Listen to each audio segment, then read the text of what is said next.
J'aimerais vous remercier toutes et tous pour l'accueil que vous nous avez réservé, pour les marques d'attention aussi que vous nous avez témoignées ces derniers jours, ces dernières semaines. Et donc c'est au nom d'Heidi, de Clara et d'Alexis que je vous adresse ces remerciements. Je salue aussi ceux qui nous suivent à distance. Ça fait maintenant quelques semaines, quelques mois, qui commencent à sembler longs avec ces contraintes liées à la Covid, avec ses conséquences sur le plan social, sur le plan psychologique, sur le plan physique et parfois même sur le plan économique. Et il est fort possible que plusieurs d'entre vous soient découragés, lassés par l'incertitude notamment qui caractérise cette période très particulière que nous traversons. Les épreuves et les difficultés par lesquelles nous passons, parce que la vie ne s'est pas arrêtée, déjà avant la Covid, il y avait des difficultés, il y avait des épreuves, ça faisait partie de notre vie. Il n'y a pas que cela, heureusement. La vie chrétienne, ce n'est pas l'enfer, mais ce n'est pas le paradis non plus. On est dans l'entre-deux. Et ces épreuves constituent pour nous les chrétiens des obstacles que par nous-mêmes, par nos propres forces, nous avons bien du mal à surmonter. Et je dois dire, je ne connais pas votre expérience, mais en observant les êtres humains et en observant ma propre vie et en confrontant au filtre de la parole de Dieu, je réalise qu'il nous arrive à tous, par moments, de manquer de foi et d'enthousiasme. Il y a des moments, des passages à vide, ça fait partie de l'existence. Si vous n'êtes pas d'accord avec moi, on en parlera tout à l'heure. Lorsque l'on passe par de profonds découragements, on a l'impression de traverser la vallée de l'ombre de la mort, de se retrouver comme dans un désert aride, où très souvent on ne comprend plus la manière dont Dieu agit, où la vie nous semble absurde. On se sent nul, on se sent inutile. Ça sert à quoi tout ce que je fais puisque ça ne change rien? À l'opposé, à d'autres moments de la vie, la bonté de Dieu nous semble si évidente, si tangible, si manifeste, qu'on se sent comme sur la montagne. Vous avez l'impression de mener une vie victorieuse. Et là, on se sent tout proche de Dieu, on est comme sur la montagne. On se sent un peu comme un super-héros de la foi. Et la question que j'aimerais vous poser ce matin et à laquelle j'aimerais que nous tentions de répondre ensemble est la suivante. La vie chrétienne normale devrait-elle être plutôt sur la montagne ou plutôt dans le désert?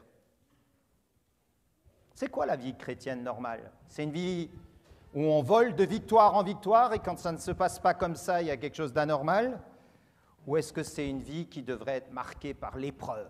Et c'est ça la vraie vie chrétienne. Donc ce matin, je vous invite à partir avec moi en quête de la réponse à cette question. Victoire, défaite et restauration. Pour répondre à cette question, je vais m'appuyer sur un texte qui se trouve dans le premier livre des Rois, au chapitre 19, et dans quelques instants, nous allons lire les versets 1 à 18 de ce chapitre. Mais avant de lire ce texte, je vous propose de relever quelques éléments du contexte de ce passage qui me semblent utiles pour faciliter la compréhension de ce qui se passe dans le chapitre 19, parce que c'est un récit et on n'est pas au début de ce récit, au chapitre 19.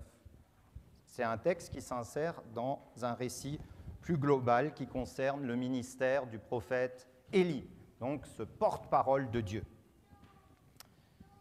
Donc nous allons planter le décor et nous allons voir que les premières années du ministère d'Élie sont assez glorieuses et on a l'impression qu'il vole, et ce n'est pas qu'une impression, de succès en succès.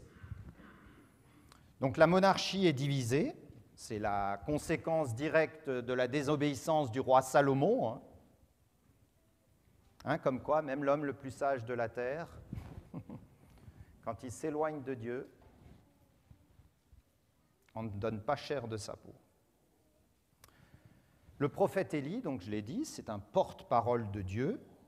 Il vit dans le royaume du Nord. Le royaume est divisé. Au nord, vous avez les 10 tribus d'Israël, et puis au sud, vous avez Juda et la demi-tribu de Benjamin. Et ça se passe du temps du roi Akab et de la reine Jézabel. Vous allez voir des personnages tristement célèbres dans une société qui s'est considérablement éloignée de Dieu, du Dieu de l'Alliance. Dieu avait fait alliance avec eux, on trouve cette alliance notamment stipulée dans le livre du Deutéronome, et c'est à l'aune du Deutéronome qu'il faut lire ce livre des rois, puisque c'est le filtre par lequel on passe la vie, les agissements, les pensées des personnages du livre des rois, qui sont des monarques, des responsables du peuple, et on regarde par rapport à l'alliance que Dieu a faite, conclue avec son peuple, s'ils s'en éloignent ou s'ils sont plutôt, si leur vie et leurs agissements, leurs paroles se conforment plutôt aux agissements qui sont contenus dans l'alliance. Donc c'est une société en plein déclin moral et religieux. Il vit dans un contexte difficile. Et ce qui intéresse l'auteur des rois, c'est de savoir comment les rois se comportent d'un point de vue religieux, d'un point de vue moral, d'un point de vue éthique. Par exemple, on ne dit quasiment rien sur le roi Omri. Or, l'histoire profane retient que c'est un grand roi qui a fait énormément de réformes et qui a fait beaucoup de choses. Omri est le père d'Akab, mais dans la Bible, on en dit très peu, sinon qu'il fit le mal. Les préceptes du Deutéronome ne sont plus respectés. Donc c'est un temps d'apostasie. Chacun fait ce qui lui plaît. C'est un moment catastrophique pour le peuple. Voici ce qu'il est dit d'Akab. Vous savez que ceux qui l'ont précédé, les dynasties n'ont jamais tenu longtemps. En général, ils ne sont pas morts de mort naturelle. Et les dynasties se succèdent. Parfois, elles sont très brèves. Il y en a qui règnent que 7 jours. Voici ce qui est dit d'Akab en 1 Roi 16, versets 30 à 34. Là, Jéroboam, c'est un enfant de cœur à côté.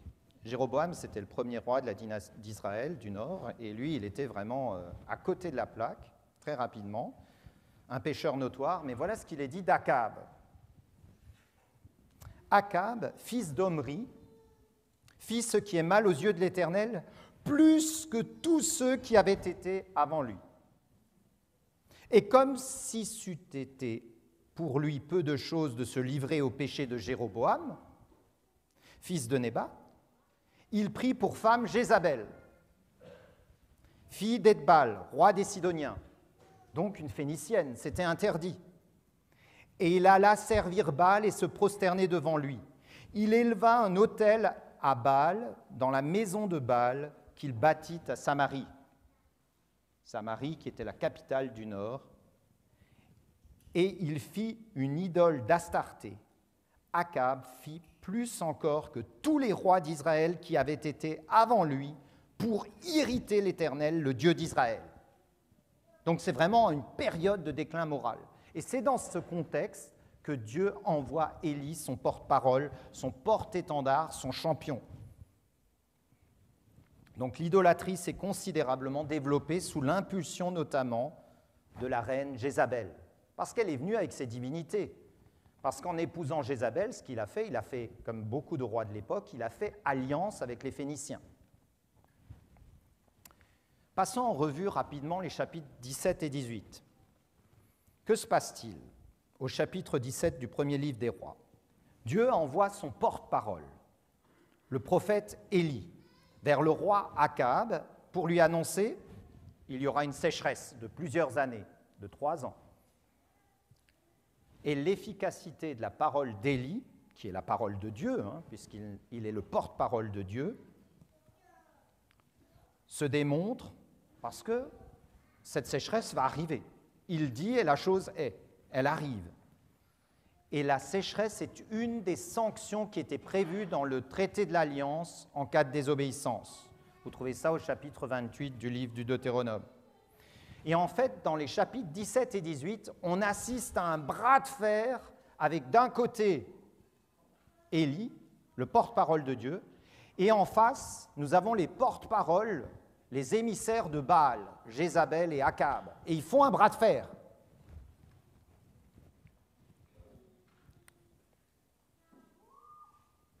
Dieu demande à Élie de se cacher, parce que bien sûr, ça ne plaît pas à Akab et Jézabel, le fait qu'il y ait cette sécheresse. Et Dieu va prendre soin de lui dans ces temps de persécution et d'épreuve pour Élie. Il va le conduire près du torrent de Kérit, où il aura à boire, il aura à manger, il sera nourri par des corbeaux.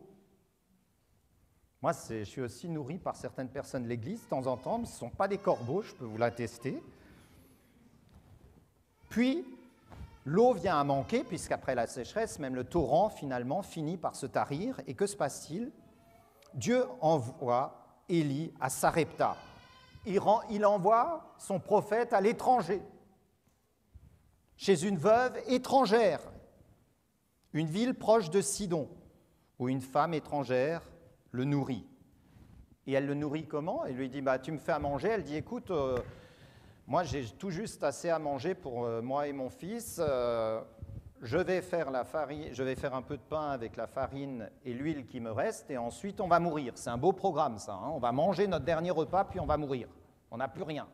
Et là, Élie la rassure et lui dit, prépare, et puis il n'y aura jamais, il y aura toujours assez à manger, il y aura toujours assez d'huile, il y aura toujours assez de farine. Et c'est effectivement ce qui arrive. Donc il y a le miracle de l'huile et de la farine qui ne se vide pas. Moi, j'aimerais bien avoir ça, ça éviterait d'aller faire les courses, mais bon.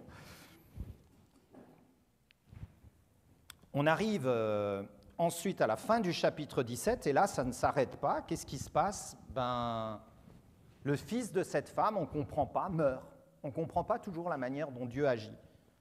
Elle aide l'homme de Dieu, et son fils meurt. Et là, Élie implore Dieu pour que le fils de la veuve ressuscite, et c'est ce qui se passe, il ressuscite. Et la veuve étrangère reconnaît alors qu'il est prophète et que la parole de l'Éternel est vraie. Et dans le contexte de cette persécution manifeste, il faut savoir qu'il est pourchassé. Et Akab et Jézabel ont mis sa tête à prix. Si quelqu'un le trouve, il y a de l'argent à se faire, il est recherché. Dieu manifeste sa fidélité, sa bienveillance envers Élie en prenant soin de son prophète, mais aussi de ceux qui l'entourent. Ensuite, nous arrivons au chapitre 18. Et là, je dis juste un petit mot sur le culte de Baal, parce qu'en sachant cela, on comprend mieux l'ironie du texte. Baal était considéré comme le dieu de la pluie, le dieu de la fertilité, le seigneur des nuages, du vent, de l'orage et de la rosée. Gardez ça en tête par rapport à la suite du récit. Les Cananéens pensaient, pour beaucoup d'entre eux, que la vie dépendait de Baal.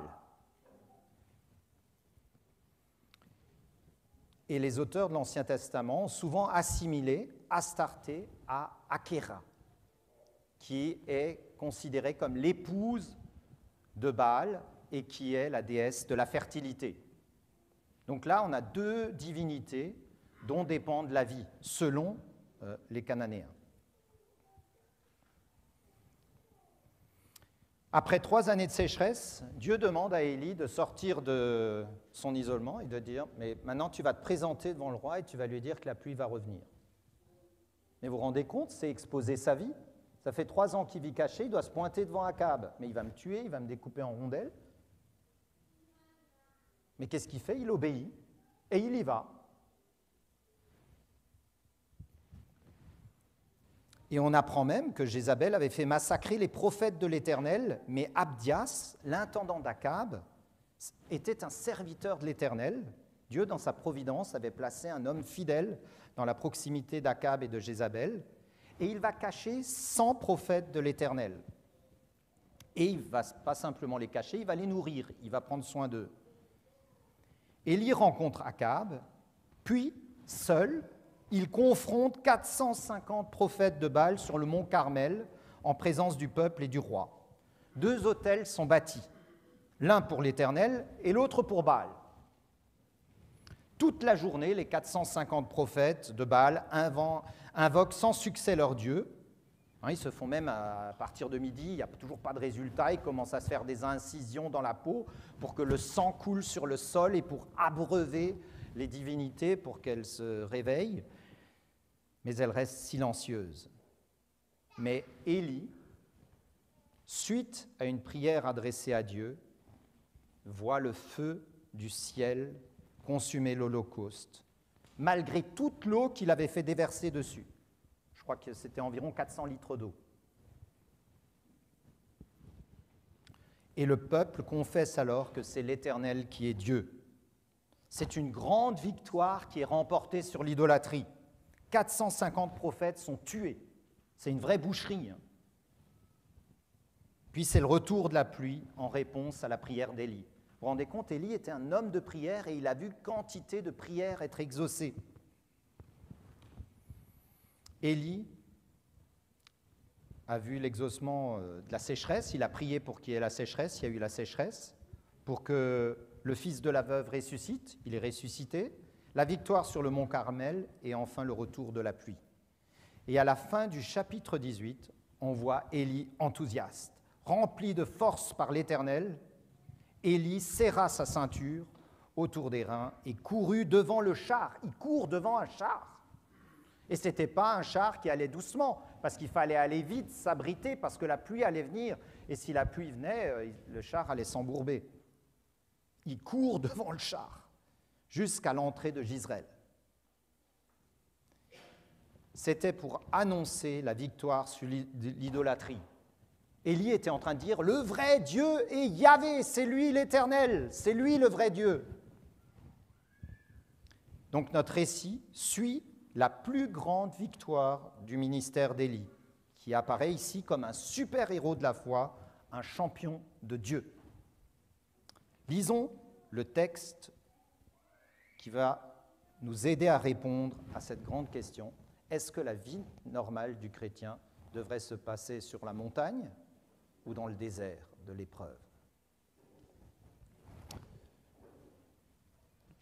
Lisons en 1 Roi 19, à partir du verset 1. Akab rapporta à Jézabel tout ce qu'avait fait Élie et comment il avait tué par l'épée tous les prophètes.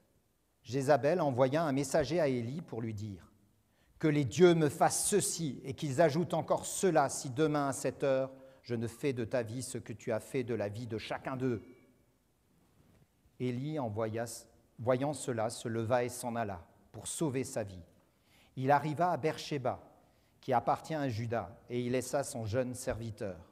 Quant à lui, il alla dans le désert, à une journée de marche, il s'assit sous un genêt et demanda la mort en disant « C'en est trop. Maintenant, Éternel, prends ma vie, car je ne suis pas meilleur que mes pères. » Il se coucha et s'endormit sous un genêt.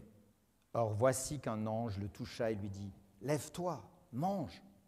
Il regarda, et il y avait à son chevet un gâteau sur des pierres chaudes et une cruche d'eau. Il mangea et but, puis se recoucha. L'ange de l'Éternel vint une seconde fois, le toucha et dit « Lève-toi, mange, car le chemin serait trop long pour toi. » Il se leva, mangea et but. Avec la force que lui donna cette nourriture, il marcha 40 jours et 40 nuits jusqu'à la montagne de Dieu, à Horeb. Là-bas, il entra dans la grotte et y passa la nuit. Or, voici que la parole de l'Éternel lui fut adressée en ces mots. « Que fais-tu ici, Élie ?» Il répondit, « J'ai déployé mon zèle pour l'Éternel, le Dieu des armées, car les Israélites ont abandonné ton alliance, ils ont renversé tes autels, ils ont tué par l'épée tes prophètes.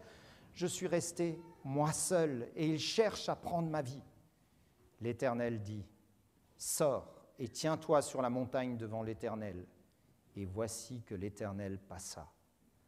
Un grand vent violent déchirait les montagnes et brisait les rochers devant l'Éternel. L'Éternel n'était pas dans le vent. Après le vent, ce fut un tremblement de terre. L'Éternel n'était pas dans le tremblement de terre. Après le tremblement de terre, un feu. L'Éternel n'était pas dans le feu. Enfin, après le feu, un son doux et subtil.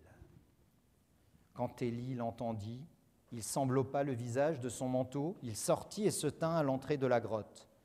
Or voici qu'une voix lui dit « Que fais-tu ici, Élie » Il répondit « J'ai déployé mon zèle pour l'Éternel, le Dieu des armées, car les Israélites ont abandonné ton alliance, ils ont renversé tes autels, ils ont tué par l'épée tes prophètes. Je suis resté moi seul, et ils cherchent à prendre ma vie. » L'Éternel lui dit « Va, reprends ton chemin par le désert jusqu'à Damas. Quand tu seras arrivé, tu donneras l'onction à Hazaël comme roi de Syrie. Tu donneras l'onction à Jéhu, fils de Nimshi, comme roi d'Israël, et tu donneras l'onction à Élisée, fils de Shaphas, d'Abel-Méhola, comme prophète à ta place. Il arrivera que celui qui échappera à l'épée d'Hazaël, Jéhu le fera mourir. Et celui qui échappera à l'épée de Jéhu, Élisée le fera mourir. Mais je laisserai en Israël 7000 hommes, tous ceux qui n'ont pas fléchi les genoux devant Baal et dont la bouche ne l'a pas baisé. » Jusqu'ici, la lecture de la parole de Dieu. Nous arrivons à notre deuxième grand point, la défaite d'Élie, le découragement profond d'Élie, la déprime d'Élie. En 3 versets, on a l'impression que l'univers d'Élie s'effondre. Il y a encore, juste un verset avant, il était en train de courir devant le char du roi. Et maintenant, il fuit devant la reine. Maintenant, il est à Beersheba. C'est tout au sud, alors qu'il était au nord. Il est parti dans l'autre direction.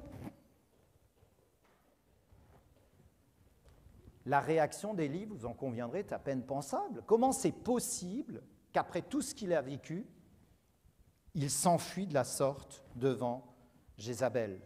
Jézabel le menace de mort. Mais il était déjà menacé de mort avant. En 3 brefs versets, le narrateur a complètement changé le cours du récit. La victoire semble transformée en défaite. Pour le personnage Élie, un changement radical est intervenu. Et là, j'aimerais faire une remarque importante. Élie est dans le découragement en raison de sa fidélité à Dieu. Élie est dans le découragement parce qu'il est fidèle à Dieu. Oui, nous pouvons nous retrouver dans des situations difficiles parce que nous voulons être fidèles à Dieu. Et c'est important de le préciser. Il n'est pas dans cette situation parce qu'il faisait n'importe quoi. Il est dans cette situation parce que c'est un homme obéissant, soumis, un porte-parole fidèle de l'Éternel. Mais ça ne nous empêche pas de pouvoir passer par de profonds moments de découragement et de solitude, dans lesquels la vie même nous semble pesante. Jézabel menace. Dans cette confrontation avec Élie, Jézabel est revêtue du rôle d'adversaire redoutable. Ce chapitre 19 est centré sur la tentation et sur la peur qu'Élie a de mourir. Et c'est Jézabel qui provoque cette peur. Elle agit sur Élie par un simple message.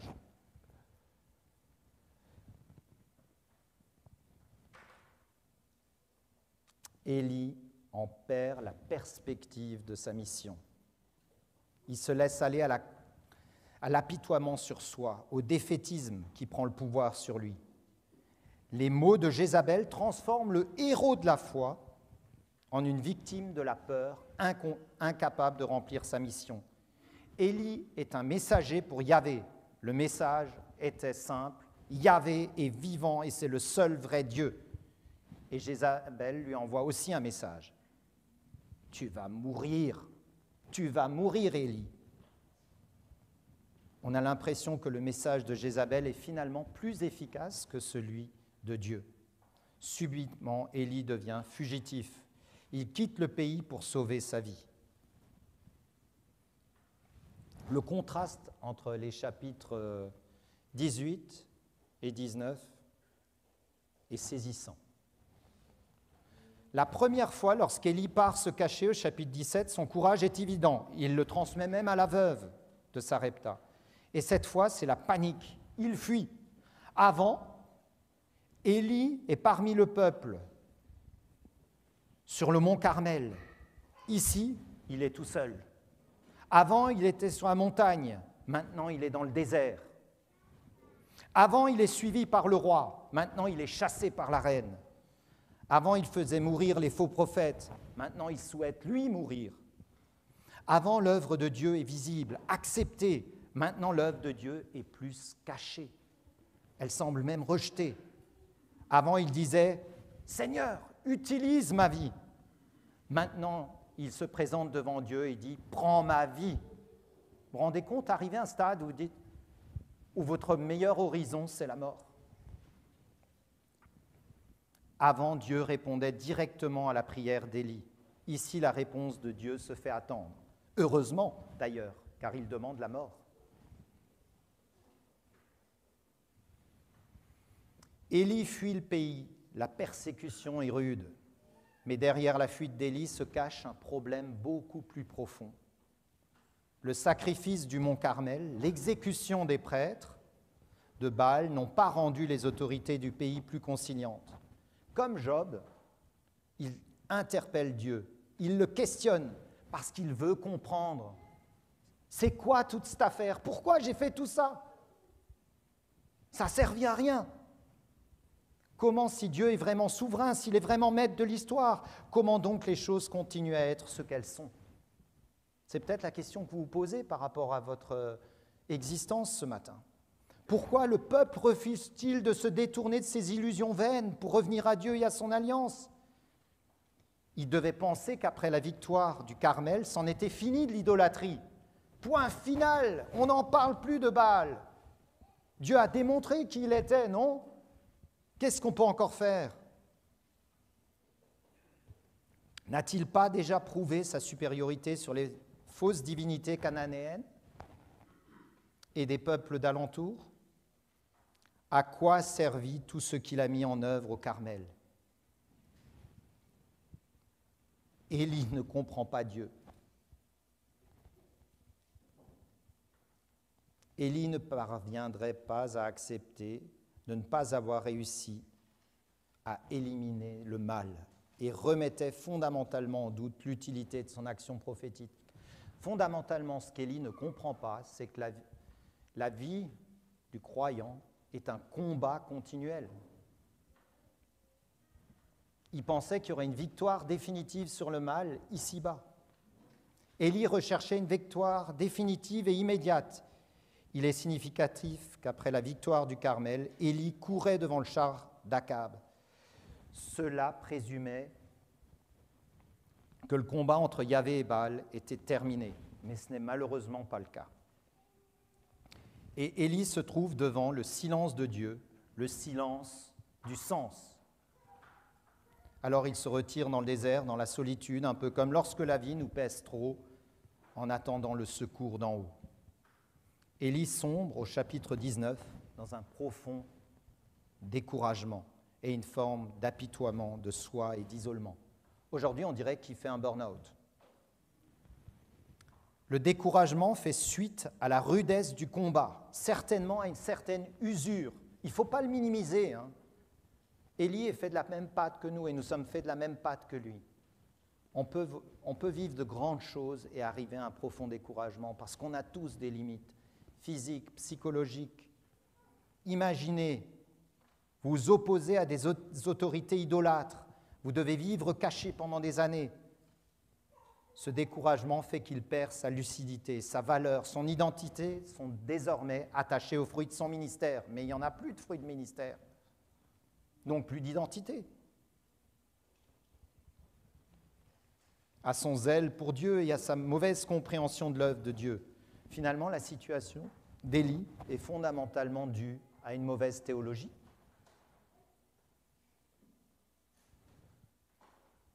C'est là où le découragement est le plus lourd à porter.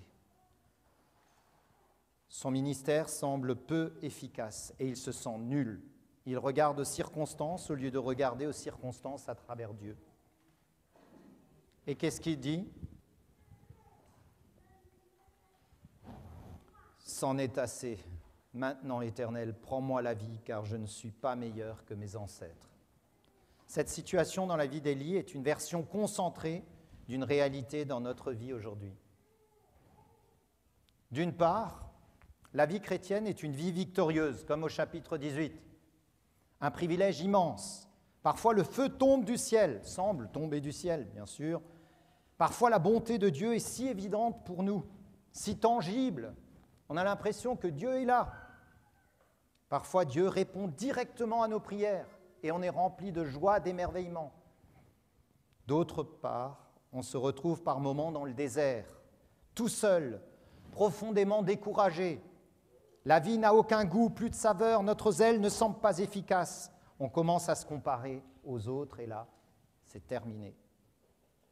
Dans les moments de découragement, la tentation de tomber dans une forme d'apitoiement est grande. Ma vie est un échec.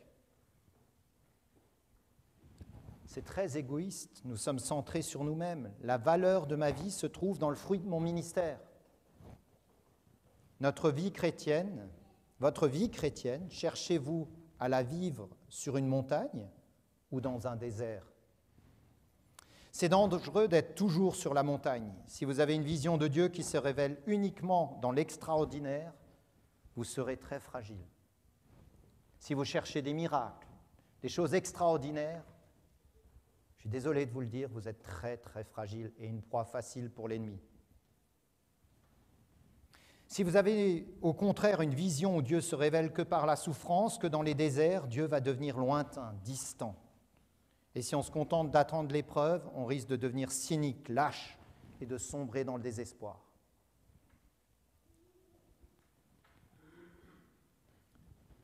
Une première application, notre fidélité à Dieu, à sa parole, va nous conduire par des victoires et des découragements. Les deux. Les deux font partie de la vie. Soyons prêts. Ne soyez pas surpris par les épreuves. Acceptons une certaine vulnérabilité au découragement. La fidélité à la parole de Dieu peut nous coûter cher parfois, même quand la vérité biblique est puissante et claire.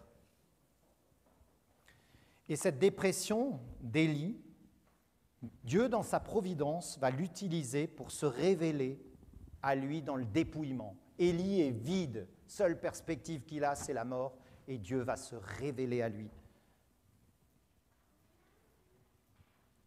Nous allons maintenant aborder le dernier point, la restauration d'Élie. C'est notre troisième point.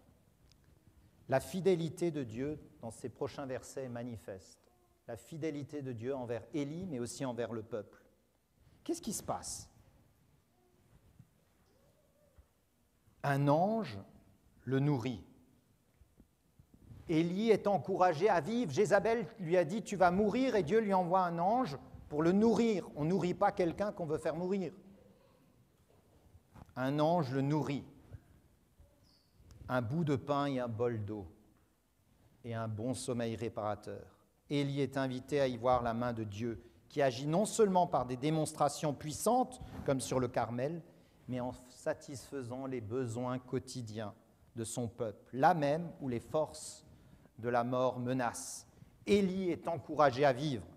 Dieu ne répond pas à la prière d'Élie directement, mais par étapes, il va lui répondre. Dieu envoie d'abord un messager avec un repas. Donc Dieu se rend présent à Élie par des moyens tout ordinaires. Et il y a un contraste entre le message de Jézabel, ou le messager de Jézabel qui avait porté le message de mort à Élie, « À 7 heures, demain, tu seras mort », et le messager de Dieu qui délivre à Élie un message simple de vie, « Lève-toi et mange ». Il va se recoucher, il se rendort, puis il entend une deuxième fois le même message, « Lève-toi et mange ». Et ce n'est pas un gâteau normal. Avec la force de la nourriture, écoutez bien, Élie marche jusqu'au mont Horeb. Un autre nom pour le mont Sinaï. C'est le premier ultra-trail de l'histoire. 400 kilomètres. Par contre, ce n'est pas une performance extraordinaire. C'était 400 kilomètres en 40 jours, je crois que je pourrais le faire. Et franchement, les Albi pourraient témoigner que je suis une quiche en marche. Je ne sais pas si vous comprenez cette expression, je suis nul en marche. Ils m'ont semé quand ils m'ont amené dans les bois. Heureusement, ils ont eu beaucoup de compassion, ils m'ont attendu. Normalement, un homme pouvait marcher jusqu'au mont Sinaï en beaucoup moins que 40 jours. 40 jours, 40 km, 400 km, ça fait 10 km par jour. Même moi, je peux le faire. C'est dire. Élie prend beaucoup plus de temps que prévu. Qu'est-ce que Dieu est en train de faire? De rappeler à Élie son histoire, l'histoire du peuple de Dieu, du peuple d'Israël. Deutéronome 8, versets 2 et 3. Deutéronome 8, versets 2 et 3. Écoutez bien ceci. « Souviens-toi de tout le chemin que l'Éternel, ton Dieu, t'a fait faire pendant ces 40 années de désert. Souviens-toi. Il t'a humilié, il t'a fait souffrir de la faim, il t'a nourri de la manne, afin de t'apprendre que l'homme ne vit pas de pain seulement, mais que l'homme vit de tout ce qui sort de la bouche de l'Éternel. » Il a 40 jours pour méditer ce que le Dieu de l'Alliance lui avait laissé. Ce n'est pas innocent ce chiffre 40, c'est 40 années d'errance dans le désert. Le lien évident qu'il y a entre le premier livre des rois et le livre du Deutéronome. Et c'est une idée profonde. Il est intéressant de remarquer que sur le mont Carmel, Dieu n'a pas du tout parlé au chapitre 18. L'homme ne vit pas des expériences sur la montagne seulement, de miracles, de signes, de manifestations extraordinaires de la puissance de Dieu. L'homme vit fondamentalement de la parole de Dieu, dans les choses ordinaires de la vie. Mais où Dieu avait-il parlé? Mais c'est au Sinaï, par son alliance. Donc il fait revenir Élie aux sources de l'alliance. Élie avait besoin d'un rappel du Dieu qui s'est révélé par une alliance avec son peuple. La fidélité de Dieu envers Élie ne se manifestait pas simplement par le fait de lui donner de la nourriture, c'était de le ramener à la source de l'alliance, à la source de sa parole. Et il est dit au verset 9, « Là, il entra dans la grotte et y passa la nuit. Or, la parole de l'Éternel lui fut adressée. Que fais-tu ici, Élie ?» Élie se trouve dans la grotte, peut-être au même lieu où se trouvait Moïse quand Dieu a donné son alliance. Dieu, ce qui est important, c'est que Dieu parle de nouveau. Dieu pose une question à Élie. « Que viens-tu faire ici, Élie ?» Alors Élie répond, « J'ai déployé tout mon zèle pour l'Éternel, le Dieu de l'univers. En effet, les Israélites ont abandonné ton alliance. Ils ont démoli tes autels et ont tué tes prophètes par l'épée. Je suis resté moi seul et ils cherchent à m'enlever la vie. » Élie communique 3 plaintes à Dieu. Les Israélites ont abandonné ton alliance, donc leur identité en tant que nation. Ils ont démoli tes autels, leur adoration s'est détournée vers des idoles. Troisièmement, ils ont tué tes prophètes par l'épée. Il n'y a plus ta parole. Il n'y a plus personne pour dispenser ta parole. Conclusion, je suis seul, sans espoir. C'est QFD, ce qu'il fallait démontrer. Il fait une démonstration, sa compréhension des choses, sa vision des choses devant Dieu. Et il va la refaire au verset 14. 2 fois, il dit exactement mot pour mot la même chose. Je reste moi seul. La question de Dieu semble justifier. Que fais-tu ici, Élie ? Il est toujours en train de fuir Jézabel et de rechercher le secours de Yahvé. L'ange ne l'a pas vraiment remis sur pied. Il avait besoin de plus que de la nourriture et de sommeil réparateur. Ça ne suffisait pas. Et ces 40 jours à flâner dans le désert, à méditer, ne l'ont pas requinqué, parce que le ver était dans la pomme de ses pensées. Il avait un problème théologique profond. Il pensait que la victoire devait être définitive et elle ne l'est pas. Et il ne comprend plus l'action de Dieu dans ce monde. La description qu'Élie fait des événements ne correspond pas exactement à ce qui est raconté précédemment. Il dit qu'Israël a abandonné l'alliance, mais après que Yahvé a envoyé son feu sur le sacrifice, le peuple s'est prosterné et a confessé le Seigneur, manifestant au moins partiellement un désir de revenir à l'alliance de Dieu. Par ailleurs, Élie déclare qu'ils ont cassé les autels, mais lui-même en a reconstruit un avec 12 pierres. Enfin, Élie déclare qu'ils ont passé les prophètes de Yahvé par l'épée. Mais il oublie de mentionner qu'il y a 100 prophètes qui sont cachés. Et il le savait, Abdias lui avait dit. Or, il est mentionné aussi que Jézabel a fait des efforts pour supprimer les prophètes de Yahvé. Mais on ne peut pas oublier qu'il a tué 450 prophètes, c'est pas rien. Le chapitre 18 décrit Israël comme un peuple en train de revenir à son Dieu et à son alliance, ce qui implique au moins une défaite partielle de Baal. C'est pourquoi on peut dire qu'Élie livre une vision déformée de la réalité. Mes frères, mes sœurs, est-ce que ce n'est pas comme ça quand on est crevé, quand on est au bout du rouleau et que les choses vont mal, on a tendance à déformer la réalité? Moi, je dis toujours aux personnes qui sont découragées, fatiguées, ne prends surtout pas une décision importante. Ce n'est pas le moment. Tu as perdu toute lucidité. Ta théologie est défaillante. Tu n'as plus une vision juste de Dieu et de son action. Le seul objectif qu'Élie avait, c'était la menace de Jézabel sur sa vie. Mais vous en conviendrez, il a vécu bien pire dans les 3 années passées. Cette menace agit si puissamment sur lui qu'elle renverse complètement le récit de la lutte entre Dieu et ses ennemis. Et le découragement d'Élie est mis en évidence par ces derniers mots, verset 10, « Je reste, moi, seul ». Il n'était pas seul. On apprendra même un peu plus loin qu'il y avait 7000 personnes, hommes fidèles, qui ne s'étaient pas inclinés devant Baal.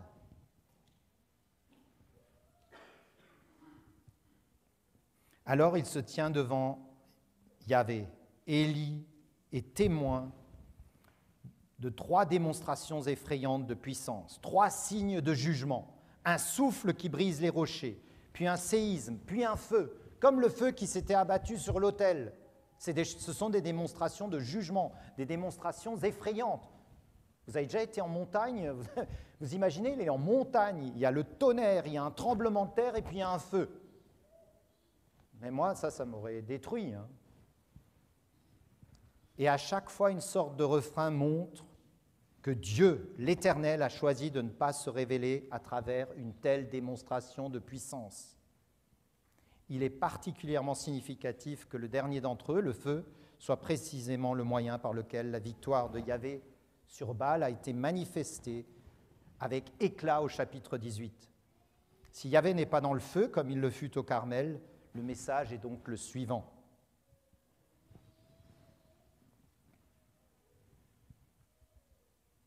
Élie, dans sa lutte contre Baal, ne peut pas toujours compter sur une intervention aussi démonstrative de Yahvé pour soutenir ses efforts, mais doit apprendre à faire face aux difficultés qu'il rencontre avec des moyens beaucoup plus ordinaires. Il ne peut pas en appeler chaque fois au pouvoir de Yahvé pour surpasser et vaincre ses ennemis. L'opposition spectaculaire du chapitre 18 au non spectaculaire du chapitre 19 signifie que Dieu agit le plus souvent dans l'histoire, non par des actes spectaculaires, mais de façon discrète et subtile. C'est de cette manière qu'il agit le plus souvent dans la vie des uns et des autres. Ce message est renforcé par les mots « la voix d'un silence subtil ». C'est là que Dieu est présent. Le combat contre Baal n'est pas terminé. Que fais-tu là, Élie ? La place du prophète n'est pas ici, mais en Israël, pour accomplir la tâche confiée par le Seigneur. Mais si Élie a sous-estimé la longueur et la difficulté du combat, il a également sous-estimé le nombre des adhérents à Dieu. Et le verset 18 vient contredire ses déclarations sur sa solitude. Élie a donné trop d'importance à son propre rôle dans ce combat. Il pensait que si lui, il n'était plus là, tout allait s'effondrer et que la cause de Dieu était perdue. Je suis zélé pour le Seigneur, mais si moi, j'y suis pas arrivé, on est foutu. Si moi, le super-héros, je n'ai pas réussi à changer la situation, qui va pouvoir le faire ? Des gens ordinaires ? Oh, certainement pas. Or, le verset 18 montre que la lutte peut continuer sans lui. Cela est souligné par le « à ta place » qui accompagne l'ordre d'oindre Élisée. Il dit à Élie de se tenir devant la montagne, la même chose que Moïse a faite. Et comme pour Moïse, l'Éternel passa, et Dieu se révèle à nouveau à Élie. Le combat peut continuer sans toi, sans moi. Dieu n'a pas besoin de nous, mais il choisit dans sa providence de nous utiliser. Mais personne n'est indispensable. Dieu lui demande à nouveau, « Que fais-tu ici ?» Élie donne à nouveau la même réponse qu'au verset 10.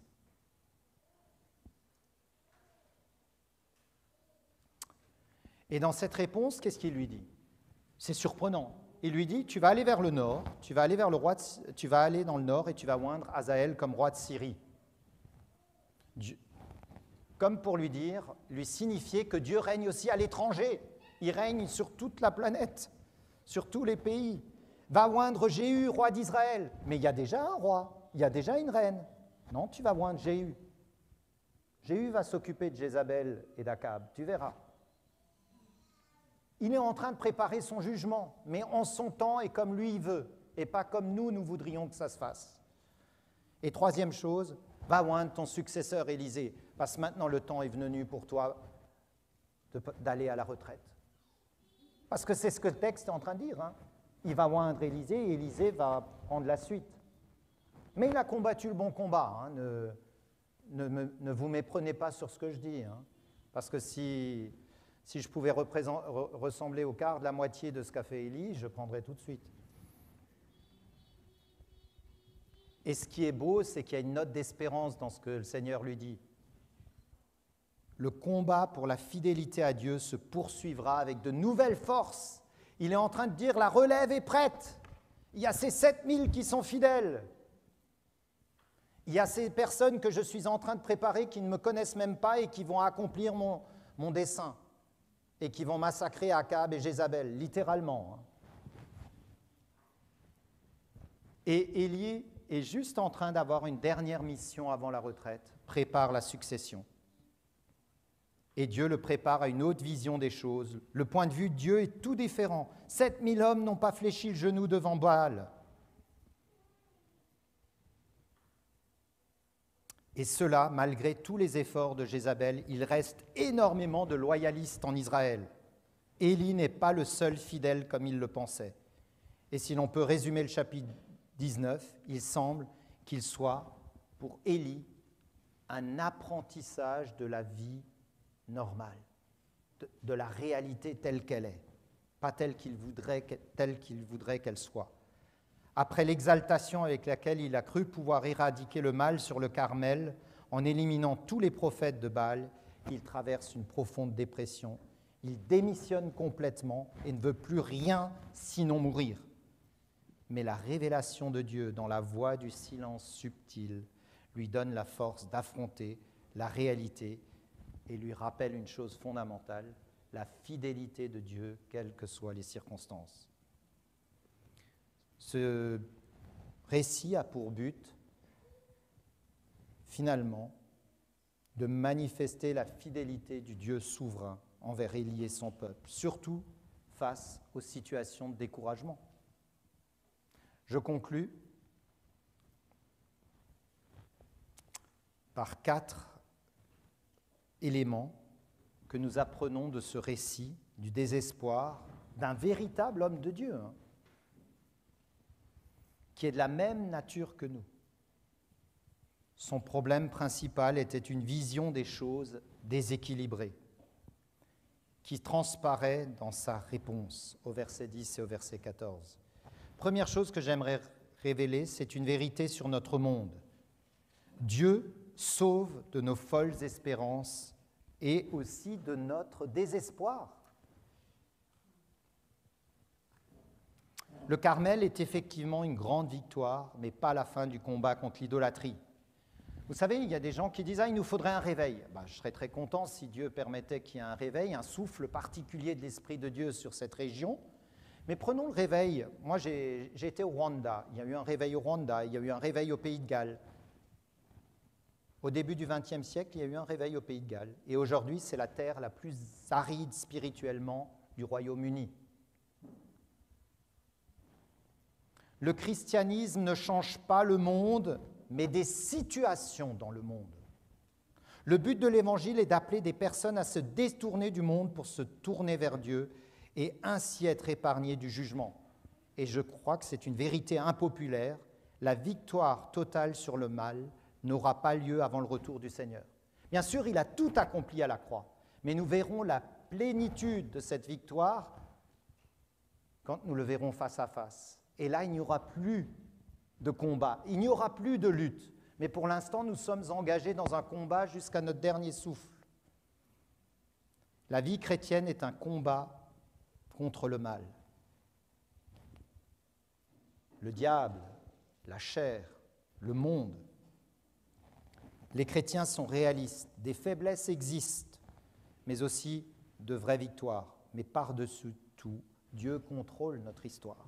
Deuxième élément que j'aimerais dégager de ce texte, un juste regard sur la réalité.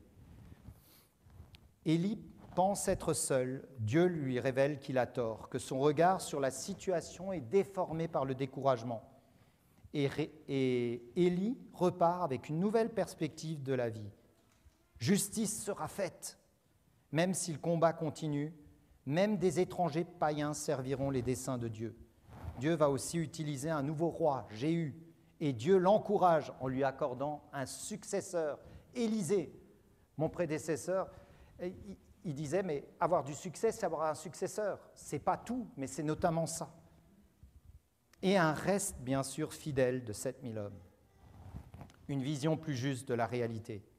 Troisièmement, une vision plus équilibrée de qui est Dieu et de comment il agit.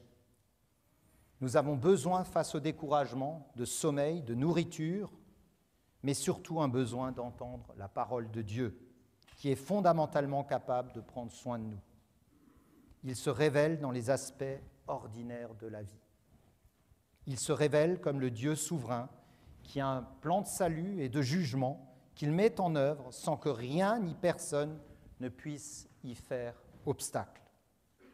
C'est un encouragement à être fidèle à Dieu dans l'ordinaire de la vie. La révélation de Dieu dans la voie du silence subtil nous donne la force d'affronter la réalité. Aujourd'hui, comment pouvons-nous savoir, dans le combat de la vie chrétienne, que Dieu est avec nous ? Grâce au prophète par excellence, Jésus-Christ. Dieu a révélé sa gloire sur une autre montagne que le mont Carmel, à la croix du Calvaire, au mont Golgotha. Il s'est révélé sur une autre montagne que le Sinaï, à la croix de Golgotha, pour sceller la nouvelle alliance, que nous allons d'ailleurs nous remémorer tout à l'heure en prenant le repas du Seigneur. Dieu nous a prouvé son amour alors que nous étions encore pécheurs en envoyant mourir son Fils à notre place. Il a vaincu l'ennemi. La croix nous garantit qu'un jour, la victoire sur le mal sera totale. Et ça, c'est notre glorieuse espérance.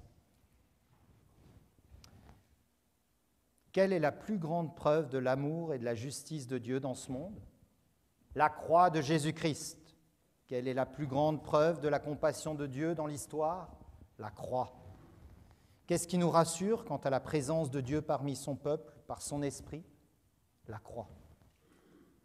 L'épreuve nous aide. Elle est une invitation à placer notre confiance en Jésus, notre Sauveur et Seigneur, et nous procure la joie. Il est la preuve que Dieu est fidèle envers son peuple. Amen.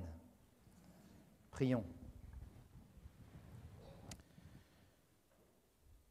Notre Père céleste, tu nous rappelles la réalité de la permanence de ce combat pour nous qui voulons être fidèles. La vie est jalonnée de victoires, où ta bonté et ton action sont évidentes, tangibles, mais aussi de moments de désert, de profond découragement où je me sens nul. Mais tu utilises les deux. Merci parce que tu te révèles dans les deux situations et surtout parce que tu te plais principalement à te révéler dans l'ordinaire de notre vie par ta parole puissante qui nous rafraîchit et nous encourage à placer notre confiance en toi. Seigneur, Nous confessons que notre vision de toi est bien souvent trop petite. Je prie, à la suite de l'apôtre Paul, que tu nous donnes, selon la richesse de ta gloire, d'être puissamment fortifiés par ton esprit dans l'homme intérieur, en sorte que Christ habite dans nos cœurs par la foi. Amen.